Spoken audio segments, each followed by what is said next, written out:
ధాన్యం కొనుగోళ్ల విషయంలో నిర్లక్ష్యం వద్దని స్థానిక ఎమ్మెల్యే రాష్ట్ర ఆహార పౌర సరఫరాల శాఖ మంత్రి నాదెండ్ల మనోహర్ స్పష్టం చేశారు. ఏదైనా తన దృష్టికి వస్తే చర్యలు తప్పవని హెచ్చరించారు. గుంటూరు జిల్లాలో తొలిసారిగా కొల్లిపార మండలం దావలూరులో గురువారం ధాన్యం కొనుగోలు కేంద్రాన్ని ప్రారంభించిన మంత్రి అదే రోజు సాయంత్రం స్థానిక తెనాలి రామకృష్ణ కవి కళాక్షేత్రంలో వివిధ శాఖల అధికారులు సిబ్బందితో నియోజకవర్గ స్థాయి సమావేశంలో మాట్లాడారు. వరి నూర్పిడులు ప్రారంభమైనందున రానున్న 40 రోజుల్లో ధాన్యం కొనుగోళ్లకు కీలకమైన గుర్తు చేశారు. రైతు సేవా కేంద్రాల సిబ్బంది క్షేత్రస్థాయికి వెళ్లి ధాన్యాన్ని స్వయంగా పరిశీలించాలని ఆదేశించారు. రైతు సేవా కేంద్రాలకు వచ్చే రైతులతో మర్యాదగా వ్యవహరించాలని సూచించారు. తేమ శాతం వంటి కారణాలతో రైతులను తికమక పెట్టొద్దని స్పష్టంగా చెప్పారు. అధికారులు ఇప్పటికే తగిన ఆదేశాలు జారీ చేసినందున ఆ ప్రకారం సిబ్బందిని వ్యవహరించాలని చెప్పారు. నిర్దేశించిన లక్ష్యాలకు అనుగుణంగా ధాన్యం సేకరణ జరగాలని, అందుకు తగినట్టుగా అన్ని శాఖలు సమన్వయంతో పనిచేయాలని ఆదేశించారు. సమావేశంలో తెనాలి సబ్ కలెక్టర్ వి సంజనా సింహ, జిల్లా పౌర సరఫరాల అధికారి కోమలి పద్మ, వ్యవసాయ జిల్లా జాయింట్ డైరెక్టర్ పద్మావతి, జిల్లా సహకార marketing society manager Haragopal, Tenali Kollipara మండలాల తహసీల్దార్లు కేవి గోపాలకృష్ణ, సిద్ధార్థ, రెవెన్యూ, వ్యవసాయ శాఖ, గ్రామ వార్డు సచివాలయాల సిబ్బంది పాల్గొన్నారు. సబ్ కలెక్టర్ గారు చెప్పిన మాటలో మీరు అర్థం చేసుకోవాల్సింది ఏంటంటే, ఇటువంటి కార్యక్రమం మనకు ఒక వరంగా మనం భావించాలి. సహజంగా మనం ఉద్యోగం చేసుకుంటున్నప్పుడు, వ్యాపారం చేసుకుంటున్నప్పుడు ప్రతిరోజు సాధారణ రీతిలో మనం ముందుకెళ్తూ ఉంటాం.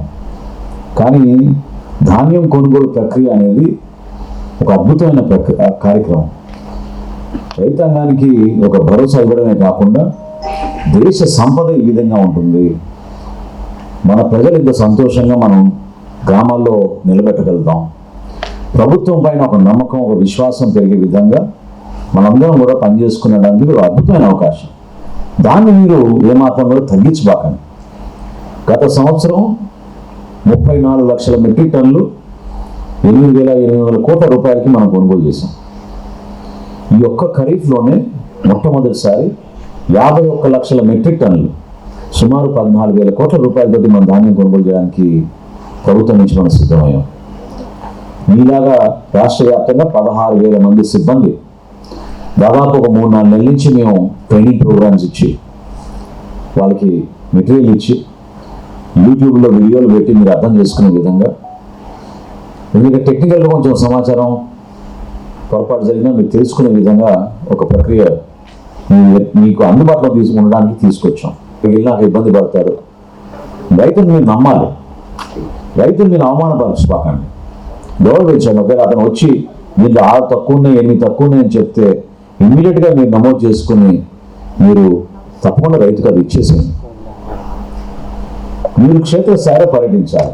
లాస్ట్ ఇయర్ కూడా నేను చూశాను, ధాన్యం కొనుగోలు విషయంలో నేను రాష్ట్ర వ్యాప్తంగా పర్యటిస్తున్నప్పుడు ఎక్కువగా గ్యాప్ ఎక్కడ వచ్చిందంటే క్షేత్రస్థాయిలో మన ఆర్ఎస్కే సిబ్బంది వెళ్ళలేదు.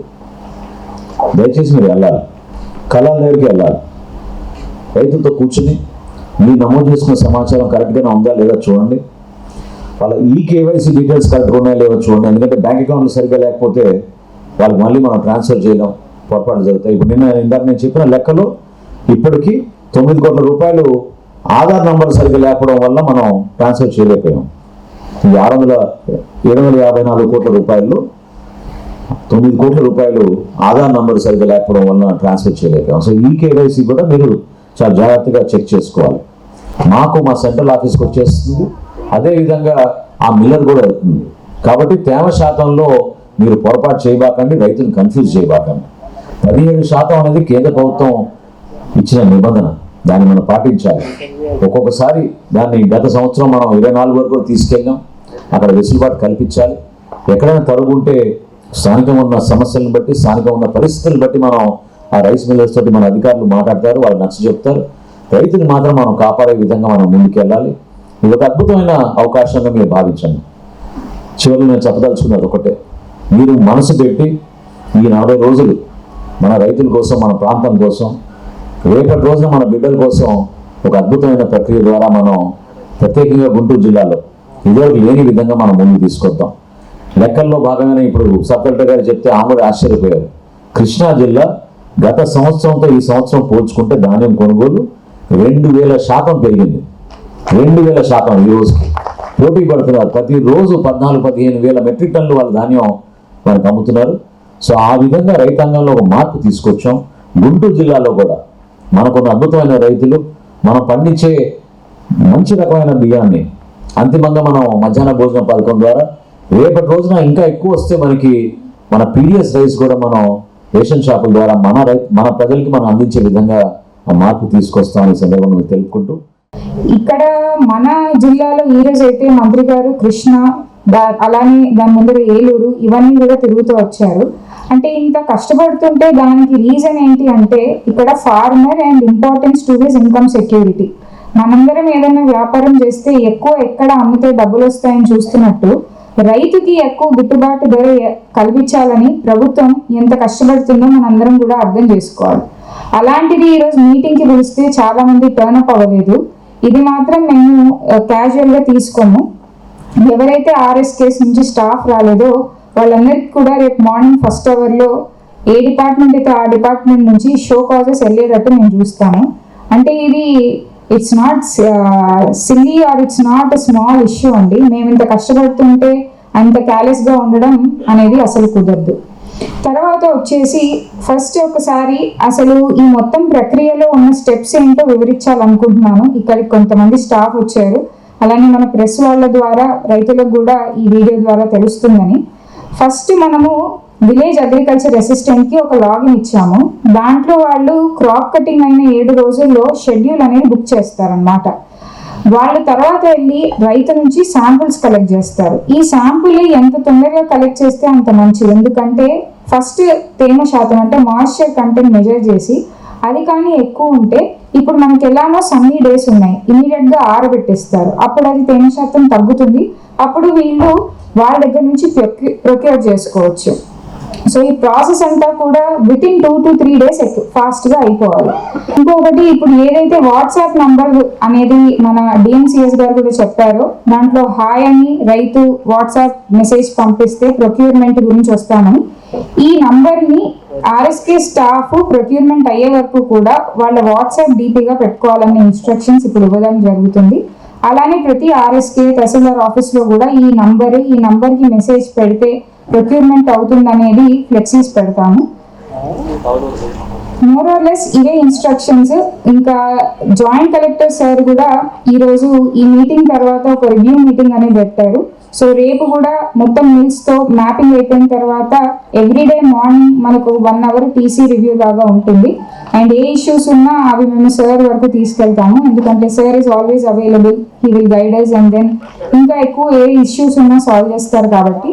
సో ఇక్కడికి వచ్చిన స్టాఫ్కి ఒకటే చెప్పడం, సీరియస్నెస్తో వర్క్ చేయండి, లేకపోతే మాత్రం you will be taken to task. There is no scope for leniency or careless attitude. ప్రభుత్వానికి ఖచ్చితంగా ముఖం ఉంది అంటే అది ఉద్యోగే.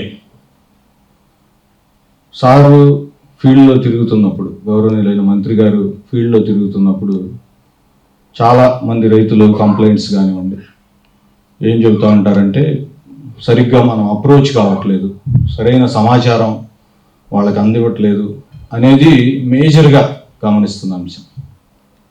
మరి చాలా సందర్భాల్లో అది నిజమే అనిపిస్తూ ఉంటుంది. మనమే ఆత్మావలోకనం చేసుకోవాల్సిన నెసిటీ అయితే ఉంది. ఖచ్చితంగా అసలు ఫీల్డ్లోకి వెళ్ళడం, వాళ్ళకి ఏ సమాచారం ఇవ్వాలో ఆ సమాచారం ఇవ్వడం, వాళ్ళని గైడ్ చేయడం అనేది ఎక్కడో మిస్ అవుతున్నాం మరి ఇంతమంది వ్యవస్థలో. ఈరోజు మనం ఖచ్చితంగానే మాట్లాడుకోవాల్సిన విషయం, చిన్నది పెద్దది, కౌలు రైతు కార్డు మ్యాటరే ఉంది. ఫర్ ఎగ్జాంపుల్, ఆ రైతుకి ఏదో కష్టం ఉంది, ఆ లోకల్ ఏదో ఇష్యూ ఉంది, ఖచ్చితంగా మనం వీఆర్ఓ కోఆర్డినేట్ చేయాలి. మీకు ఏదైనా ఇబ్బంది ఉంది, అది మండల స్థాయిలోనో లేకపోతే మా వల్ల కూడా కాకపోతే సబ్ కలెక్టర్ గారి నోటీస్కి తీసుకెళ్తాం, లేదా కలెక్టర్ గారి నోటీస్కి కూడా తీసుకెళ్తాం. అల్టిమేట్గా ఆ గ్యాప్ మాత్రం అది పోవట్ల. మరి అది ఖచ్చితంగా మెయింటైన్ కావాలి. సార్తో గత నెలలో 9, 10 అందులో భాగంగా కూడా మా ఆఫీస్ నుంచి ఏఎస్ఓని కంప్లీట్గా, అసిస్టెంట్ స్టాటిస్టికల్ ఆఫీసర్ వాసుబాబు అని ఉన్నారు, నేను కంప్లీట్గా డెడికేటెడ్ పర్సన్ని దాని మీద అట్టి పెడతాం. ఈవెన్ అతను అట్టి పెట్టాం కదని అతని మీద భుజం మీద వదిలేసి ఉండదు. ఆల్మోస్ట్ ఆల్ అన్ని సచివాలయాల్లో, అట్లాగే మన ఆర్ఎస్కేలో తహసీల్దార్ నెంబర్ వేయించాం. ఎప్పుడు ఏ అవసరం వచ్చినా ఖచ్చితంగా ఫ్రంట్ రోలో ఉండే విధంగా నేను ఉంటాను.